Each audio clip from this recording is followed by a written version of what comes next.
Halo semuanya, perkenalkan saya Dustra Dinustia. Di sini saya akan melakukan ACL tutorial practice untuk chapter 6 dan chapter 7. Nah, oke, mungkin langsung saja untuk ke exercise yang pertama di chapter 6. Kita buka dulu tab ACL-nya. Nah, di sini saya sudah membuka tab ACL yang kemarin sudah kita tutorial di kelas. Langkah pertama, untuk exercise yang pertama, kita diminta untuk membuat report dari seluruh acceptable transaction dan acceptable codes yang ada pada transaksi di bulan April. Nah, langkahnya sebenarnya nomor satu ini sudah saya kerjakan sebelum saya membuat video ini, jadi kita langsung langkah-langkah saja. Nah, caranya sebenarnya kita pertama adalah membuka transaksi April terlebih dahulu dan membuat transaksi April ini berhubungan dengan unacceptable codes dengan acceptable code. Nah, langkahnya kita klik data, kemudian kita edit data terlebih dahulu, kemudian kita tabel layout. Nah, di sini kita membuat kode sub April ya untuk menyamakan length atau panjang data yang kemudian nanti kita hubungkan dengan tabel lainnya. Kemudian, nah caranya sebenarnya tinggal add new expression saja, kemudian sini tambahkan kode sub April, kemudian ditambahkan di rumusnya. Caranya sudah kita pelajari di kelas. Kita klik sub str, kemudian all trim, kemudian code, kemudian 1,4. Nah, kayak gitu. Kita cancel ya, kalau kita sudah melakukan.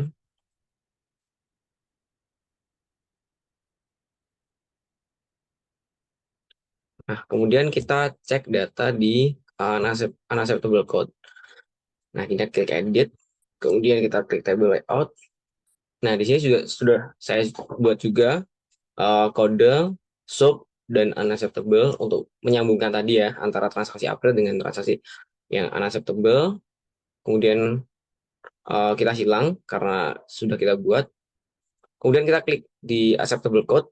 Nah, di sini kita cek juga ya. Sebenarnya sudah saya buat juga sama. Nah, di sini panjang datanya di code sub acceptable sudah 4, jadi sudah sama, dan caranya sama di sini sebenarnya tinggal code sub acceptable. Nah, kemudian tinggal ditambahkan kodenya saja. Kodenya itu sub str, kemudian klik alt trim, kemudian kurung buka lagi, kemudian klik code, kemudian 1,4. Nah, 1,4 ini menunjukkan bahwa kita akan mencari data dengan mulai dari kode pertama hingga kode keempat. Nah, karena kita sudah membuat, kita hapus saja dan kembali ke tabel.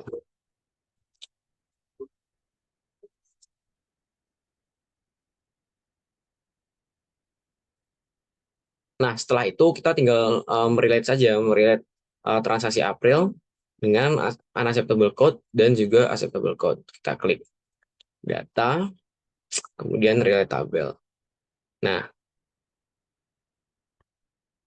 di sini sebenarnya sudah saya hubungkan juga ya di code, kemudian code sub acceptable dan code sub unacceptable. Karena kita sudah, sebenarnya langsung kita finish saja. Oleh karena itu, di transaksi April ini sudah akan muncul code sub acceptable. Nah, di sini kan masih kosong nih. Supaya datanya bagus, sebenarnya tinggal kita klik kanan, klik filter, kemudian kita klik not equal.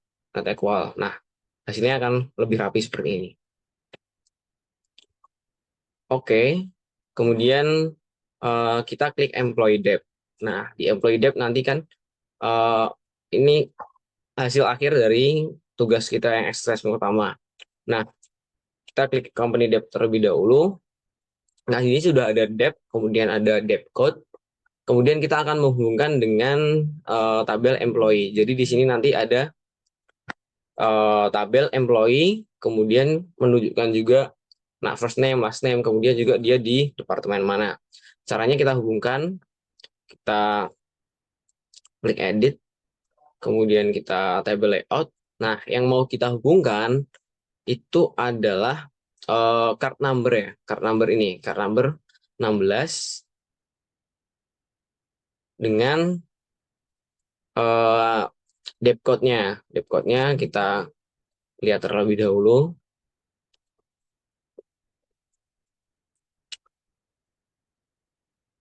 Nah, kita jadikan 4 ya, sama-sama 4. Oke, jadi karena ini sudah saya buat, jadi yang dijadikan sama-sama 4 itu adalah kode depth code ini, kita panjangnya jadi 4. Kemudian di bagian employee ini, kita sudah membuat tabel baru, di mana nanti dapat dihubungkan dengan yang ada pada uh, card number itu ya, yang ada card number. Oke, langkah selanjutnya tinggal kita hubungkan saja di tabel employee ini. Nah, depth subcode ini kan kodenya 4 ya. Tinggal kita hubungkan, kita klik data, relate tabel. Nah, oke. Di sini langsung di-relate saja nih employee number sama depth subcode. Nah, maka nanti akan muncul tabel employee dengan company depth. Oke, kita klik finish. Nah, di sini sudah muncul nih ada depth name-nya, ada nomor nomor uh, kode kode subnya, kemudian juga akan muncul nama departemen dari nama-nama yang ada di sini. Oke, setelah itu kita sebenarnya kita ekstrak, kemudian kita jadikan ke satu tabel yang baru. Tabel yang baru itu namanya nantinya adalah company debt ini. Oh, sorry. Employee debt. Nah, ini nanti adalah tabel-tabel yang sudah kita sesuaikan. Caranya dari employee ini kita ekstrak ya data, kemudian ekstrak data. Nah, di sini kita cari mana aja nih yang kita butuhkan, tabel yang mana yang kita butuhkan. Kemudian kita klik nama di sini. Klik employee debt. Nah, setelah itu kita klik OK saja. Nah, karena kita sudah membuat, jadi kita kembalikan dan nanti bentuk akhirnya adalah seperti ini. Nah, misalnya teman-teman di sini masih kurang tabelnya apa saja, tinggal ditambahkan add column. Nah, tinggal kalian tambahkan dari tabel-tabel yang sudah di-relate tadi, bisa dari acceptable code, bisa dari employee debt, atau bisa dari transaction April. Nah, di sini karena sudah saya sesuaikan semua seperti yang ada di perintah soal, yaitu terkait dengan name, kemudian card number, kemudian departemen. Nah, oh, kemudian departemen kita pindahkan ke depan saja biar lebih baik ya.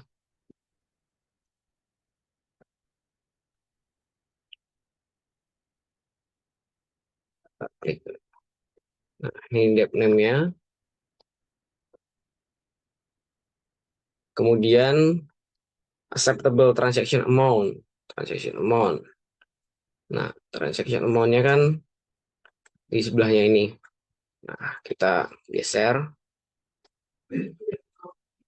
Kemudian transaction date dan transaction code. Transaction date. Nah, transaction date ada di sini.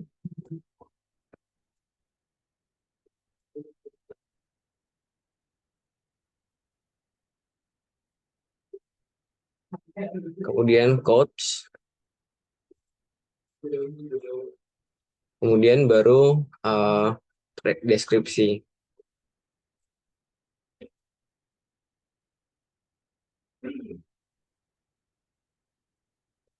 Oke, card number-nya kita pindahkan lagi karena kita terlalu bergeser ya.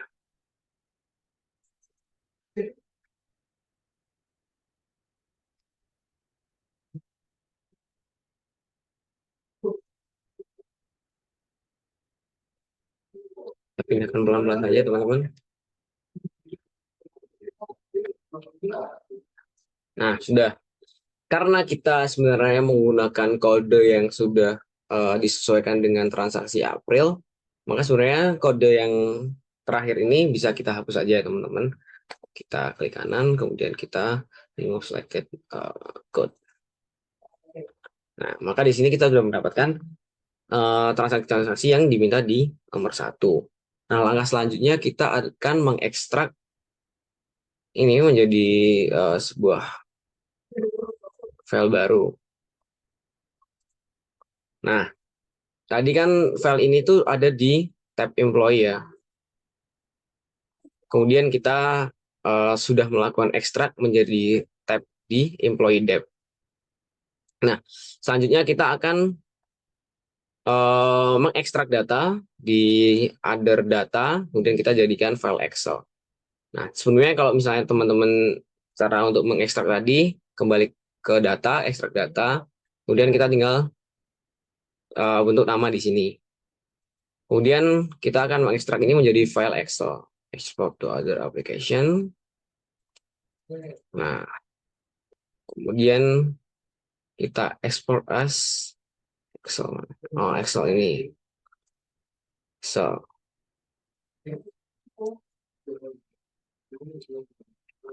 Kemudian kita kasih nama seperti ini, acceptable trans by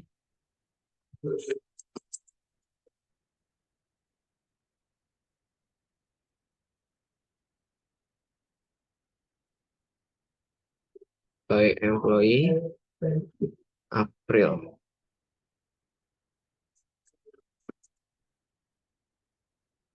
Nah, kita tinggal oke saja. Nah, oh, sorry. Nah, kita tinggal masukkan ini semua saja ya, teman-teman.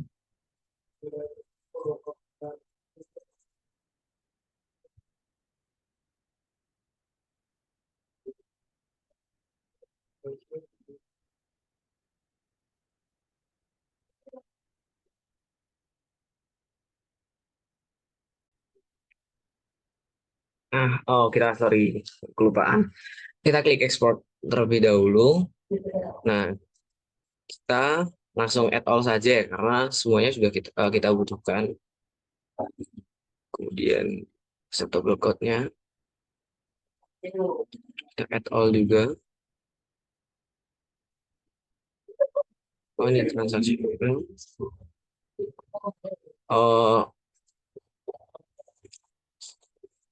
kita butuhkan amount, kemudian card number, kemudian sub, kemudian description, kemudian transaction date. Nah, kita klik OK saja. Kemudian kita klik OK. Nah, di sini export field, card number, debt number. Nah, di sini sudah di-record ya. Sudah di-record dan di-report menjadi file Excel. Kemudian teman-teman kita lanjut ke exercise yang nomor 2. Kita selanjutnya melakukan exercise yang 2, kita diminta untuk menghubungkan transaksi April dengan acceptable codes dan non-acceptable codes. Nah, kita akan mencari data yang bukan termasuk di kolom keduanya ya. Jadi kita buka dulu lagi. Kemudian kita ke transaksi April, kita cek apakah sudah terrelasi belum. Kita klik relate tabel. Nah, kita sudah melakukan relasi ya antara trans April dengan acceptable dan unacceptable code. Jadi kita langsung finish saja.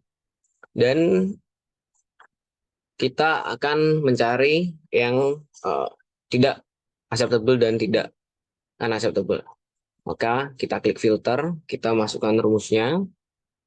Jadi kita klik acceptable codes, kita cari. Oh, sebelumnya kita masukkan kurung buka terlebih dahulu. Kemudian acceptable sub. Kemudian sama dengan. Kemudian petik 2. Kemudian N.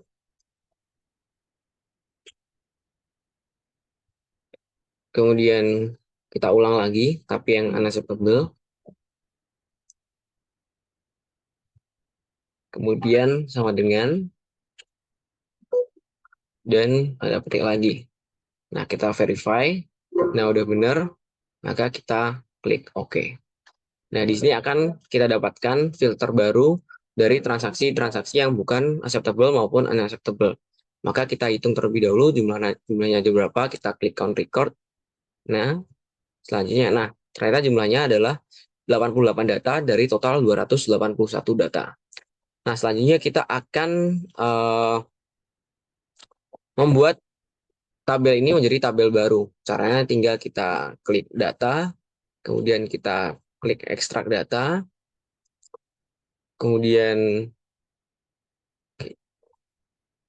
kita tambahkan namanya, nama filenya yaitu TransApril.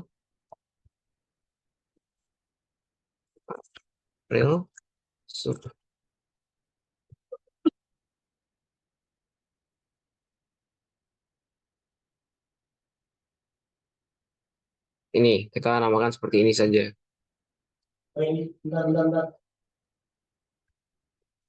Nah, lalu kita klik OK. Maka di sini akan muncul tadi kolom yang sudah kita buat, yang bukan acceptable maupun unacceptable. Oke, gitu teman-teman. Kita sudah melaksanakan 3 step. Kemudian kita lanjut ke step yang keempat.